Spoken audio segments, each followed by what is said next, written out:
అంబటి రాంబాబు మొన్న కోర్టు నుంచి జైలుకి వెళ్తూ తగ్గేదేలే అది ఇదని సైకిల్ చేయటం మీరేమంటారు అసలు? ఏమంటే అంబటి రాంబాబు అన్నవాడు ఒక మనుషుల్లో తిరిగే వ్యక్తి కాదు. ఆయన ఒక మూర్ఖుడు, ఒక దుర్మార్గుడు, ఆయన ఒక రౌడీ. రాక్షసుకునే జాతులన్నీ ఆయనకు ఉన్నాయి. ప్రజాస్వామ్యంలో నిన్ను ఒక ఎమ్మెల్యేగా చేసినాక ఆ గవర్నమెంట్లో నిన్ను మినిస్టర్ చేస్తే మీరు ఎంత హోదాగా ఉండాలి?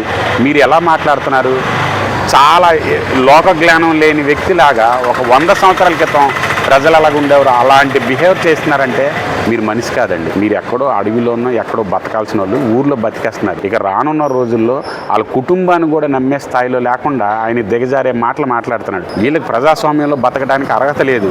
ఆ కర్మకాలి మనకేదో మినిస్టర్ ఖచ్చితంగా బహిష్కరించాలి. అసలు ఆంధ్రప్రదేశ్లో ఉంచకూడదండి వీళ్ళని. ఎందుకంటే వీళ్ళని చూసి ఇంకో 10 మంది పాడైపోతారు. కనుక ఇలాంటి వాళ్ళని మనం బహిష్కరిస్తే మన ఆంధ్ర రాష్ట్రం ప్రశాంతంగా ఉంటుంది. ఇలాంటి వాళ్ళని స్వాగతిస్తే మనం కూడా నాశనం అయిపోతాం. దుర్మార్గం అది బాగా. ఎందుకనంటే 5 ఏళ్ళు నువ్వు పరిపాలన చేసావు. సంపటం కొడతాం, ఈ బజార్లు కంప కొడతాం తప్ప నువ్వేం చేసా? చెట్లు నరికేయటం, క్యాంపుకి వెళ్తే పరదాలు కట్టుకెళ్ళటం, ఇవన్నీ చేసావు.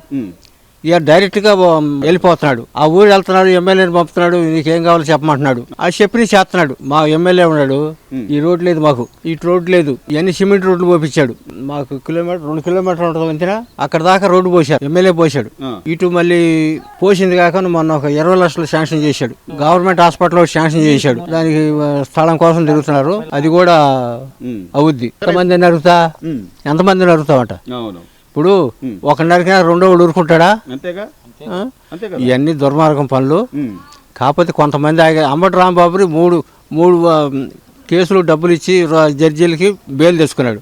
పోలీసులు ఎమ్మటే 3 సార్లు మళ్ళీ జైలుకి పంపారు. 4వ సారి ఇప్పుడు వచ్చిందేమో నాకు తెలియదు. ఇప్పుడు ఆ పార్టీ కదా వాళ్ళకి రక్షణ కావాలి. ఇప్పుడు నేను తెలుగుదేశం అనే ఇది కొట్టకూడదు. రక్షణ కోసం వాళ్ళు ఉండరు. వాళ్ళు నరికేస్తాను, పొడి చేస్తాను, నేను తీసేస్తాను, ఎట్ట కుదురుద్ది? అంబటి రాంబాబు ఒకడు, రోజా ఒకటి, ఈ కొడాల నాని ఒకడు, ఇంకా పేరు నాని గారు ఉండాలి. ఆ పేర్లు గుర్తురావు. ఇంత దరిద్రులు వచ్చే కూడా ఎవరు లేరు అసలు. ఎంతసేపు వీడి దగ్గర ఏముంది, ఈ స్థలం ఎక్కడ ఆక్రమిద్దాం, ఇదేముంది, ఇదే తప్ప ప్రజలకు ఏదో చేద్దాం అనే ఉద్దేశం వాళ్ళకి లేదు. ఆడవాళ్ళు ఒకటి ఎత్తారు ఇలా బస్సు ఆగిగా ఎక్కుతున్నారు, ఆగిగా దిగుతున్నారు. ఉచిత బస్సు, పెన్షన్లు వస్తున్నాయి. ఇప్పుడు ఆడు ఒక్కడికే ఇచ్చేవాడు, నలుగురికి ఇస్తున్నాడు. రైతులకి ఎంత మేలు చేశాడు, పెంచి ఇచ్చారు. వీళ్ళు పల్లెటూళ్ళలో కూడా చదువులు ఉన్నాయి, అన్నీ ఉన్నాయి. ఇప్పుడు మామూలుగా ఈ వరకు ఈ పక్క అంతా జగన్ అనేవాళ్ళు. చదువుకున్నాడు ఒక్కోటే మాట్లాడుతున్నారు. ఇప్పుడు వాళ్ళే చెబుతున్నారు, ఒరి బాబు ఆడు చంపేస్తాడు మనని, ఆడి కోటే చేద్దాం అంటున్నారు. చదువుకున్నాడు ఆడు 5 ఏళ్ళు కాదు 10 ఏళ్ళు చేసిన ఈ శాఖ 2 ఏళ్ళు చేసిన చేయడు. ఇప్పుడు వాళ్ళు కూడా చాలా మంది మారిపోయారు. బంపర్ మెజార్టీ వస్తుంది ఈసారి వస్తే. నేను వస్తే ఆ సంగతి తెలుస్తా, వీడి సంగతి తెలుస్తా, వాడిని అట్లా ఎవరైనా ఓటేస్తాడా? అసలు అనకూడదు ఆ మాట. రపా ఎంతమందికి వస్తా నువ్వు? ఉమ్మడి రాష్ట్రం వాడప్పుడు 6 కోట్లు ఉండేవాడు, ఇప్పుడు పెరిగిపోయింది. వీళ్ళు ఎవరు నరుకుతా నువ్వు? ఎవరు నరకలేవు. వీళ్ళు మాత్రం మేము వస్తే మళ్ళీ రప్ప మా ఒక్కొక్కటి సంగతి తెలుస్తాం అంటున్నారు. అంబటి రాంబాబు వద్దు,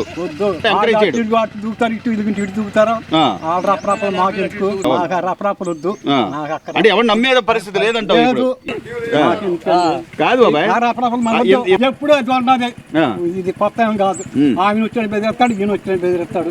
ఆ రఫరాఫల మాకెందుకు అన్న? ఈ రోజున జరుగుతున్న ఘటనలు చూస్తుంటే అంటే చిన్న పిల్లల్ని, ముక్కుపచ్చలారని పిల్లల్ని అన్యాయంగా పొట్టను పెట్టుకుంటున్న మానవ మృగాలను ఏం చేయాలంటారు? అంటే ఈ రోజున కఠినంగా చాలా చట్టాలు కూడా చాలా కఠినంగా వ్యవహరించాలని రాష్ట్ర ముఖ్యమంత్రి చంద్రబాబు గారు అయితే మీకు అదే చివరి రోజు అని గట్టిగా వార్నింగ్ ఇస్తున్నారు. దాని మీద మీ అభిప్రాయం?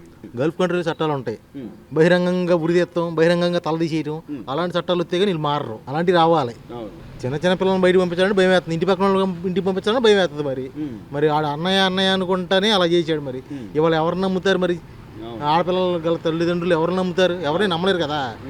ఇలా గల్ఫ్ కంట్రీ చట్టాలు తీసుకొస్తేనే ఒక వ్యవస్థ కంట్రోల్లో ఉంటుంది. సబ్జెక్ట్ ఏంటంటే జనాల అవగాహన పెరగాలి. ఇలాంటి వాళ్ళని ఎంకరేజ్ చేయకూడదు, చదువుకున్న వాళ్ళని ఎంకరేజ్ చేయాలి. అది ఇలా బూతులు మాట్లాడే సమాజానికి ఏం మెసేజ్ ఇస్తారు వీళ్ళు ఏం మెసేజ్ ఇవ్వరు కదా. ఇలాంటి వాళ్ళని ఎంకరేజ్ చేయకూడదండి, ఉందాగా ప్రవర్తించాలి. ప్రస్తుతానికి బాగుందండి, రోడ్లు పడుతున్నాయి, అభివృద్ధి చూపిస్తున్నారు, అభివృద్ధి కనబడుతుంది. అది కనీసం 5 సంవత్సరాల క్రితం పోసారు రోడ్డు అది, మళ్ళీ మొన్న పోసారు రోడ్డు ఇది ఈ గవర్నమెంట్ వచ్చాక. ఈ గవర్నమెంట్లో రోడ్లు వేసారండి. మరి ఎంత చేస్తున్నా చేయట్లేదు అంటున్నారు కదా. ఆ మాజీ సీఎం జగన్మోహన్ రెడ్డి గారు అసలు ఆ తల్లికి వందనం పేరుతో తల్లికి అన్యాయం చేశారని చెప్పి మాట్లాడారు. అదే అలాంటి వాళ్ళందరినీ తీసుకొచ్చి మరి ఆయన ఎవరెవరికి రాలేదో అన్ని తీసుకొచ్చి నుంచోబెట్టి కలెక్టర్ ఆఫీస్ ముందు వీళ్ళకి రాలేదు, వీళ్ళు ఎందుకు రాలేదని ఆయన క్వశ్చన్ చేయాలి. అవును, ఇప్పుడు ఎవరికి రాలేదు వాళ్ళందరూ తీసుకురావాలి. ఇప్పుడు మా ఇంట్లో 5 పిల్లలు ఉన్నారు, మా ఇంట్లో మా 5 వచ్చింది. మరి అలాంటి వాళ్ళు ఇంకెవరైనా ఉంటే వాళ్ళందరూ తీసుకురావాలి.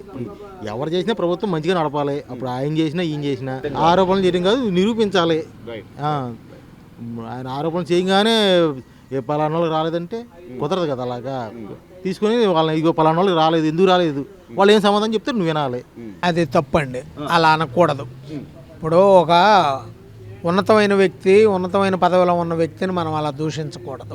నీకు మనసు లేదని ఉంటే మనసులో పెట్టుకోండి, అంతేగాని పైకని ఇది చేసి రౌడీయిజం అనేది చేయకూడదు. అలా తప్పు, అలా అనకూడదు. ఇప్పుడు ఈ ప్రభుత్వం అయినా అనకూడదు, ఆ ప్రభుత్వం అయినా అనకూడదు. వ్యక్తిని వ్యక్తిగా చూడాలి, అది కరెక్ట్.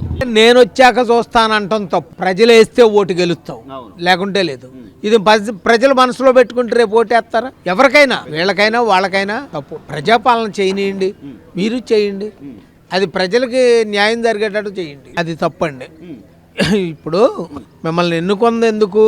ప్రజల సమస్యలను పరిష్కరిస్తారని. అలా పరిష్కరించపోగా, అసెంబ్లీకి వెళ్ళకపోగా ఇంకా మీకు ఓటేసి ప్రయోజనం ఏముంది? ఇప్పుడు వాళ్ళు వెళ్ళి ఇంట్లో కూర్చుంటే ప్రయోజనం ఏముంది? ప్రతిపక్ష హోదా ఎలా వస్తుంది? ఇప్పుడు మనం చేసే పనులను బట్టి వస్తుంది, మనం మాట్లాడే తీరును బట్టి వస్తుంది. 2 ఏళ్ళకి ఒకసారి అసెంబ్లీకి వెళ్తే వస్తుందా? అది తప్పండి. వీళ్ళు అలాగే అయ్యారు, వీళ్ళు అలాగే అయ్యారు. ఆయన వెళ్లకుండా ఉండలేదుగా చంద్రబాబు గారు, తప్పండి అది. కులవర్తన్ని వాడిని చెరులో పడి చచ్చాడో, పోలీసులు చంపేసి ఇది చేశారు, చంపేయాలి అలాంటి కొడుకుని. ఇప్పుడు డ్రమ్ములో పెట్టడం, ఇది చేయటం అనేది చాలా దారుణం. అలాంటి ఎదవల్ని చంపేయాలండి. ఇప్పుడు నిన్న వైజాగ్ లో ఇట్లాంటి కొడుకుల్ని, ఇప్పుడు ఇది అరబ్ కంట్రీస్ లో ఎలా ఉంటదంటే అండి, పబ్లిక్ లో ఉరి తీసేస్తారు ఇలాంటి తప్పులు చేస్తే. అదే పరిపాలన మనకు రావాలి. అన్యాయం ఎలా అవుతుందండి? రౌడీ సెటర్లు అంటే ఇప్పుడు నాలాంటి వృద్ధుడు ఉన్నాడండి, ఇప్పుడు నన్ను కొడితే మీరు చూస్తా ఊరుకుంటారా? రౌడీజం ఏంటంటే కొట్టుకుంటూ తీసుకెళ్తే పబ్లిక్ 10 మందికి తెలుస్తుంది, ఇప్పుడు చూస్తారు. అంటే రేపు ఏదన్నా చేస్తే ఇంకొకటి భయపడతాడు, మనల్ని కూడా ఇలాగే చేస్తారు కదా అని. ఆ భయం అనేది ఉండాలి. కొట్టుకుంటూ తీసుకెళ్ళటం తప్పు లేదండి, ఏర్పడాలండి. చట్టం మెయిన్ అండి, చట్టమే ముఖ్యం. చట్టం లేనిదే మనం ఏమీ చేయలేం. ఇవాళ నేను ఉండొచ్చు అధికారంలో, రేపు మీరు ఉండొచ్చు, అది తప్పండి. చట్టానికి ఇచ్చే చట్టానికి ఇవ్వండి, అది చేయాల్సిన పని అది చేస్తుంది. చంద్రబాబు గారి పరిపాలన బేషు,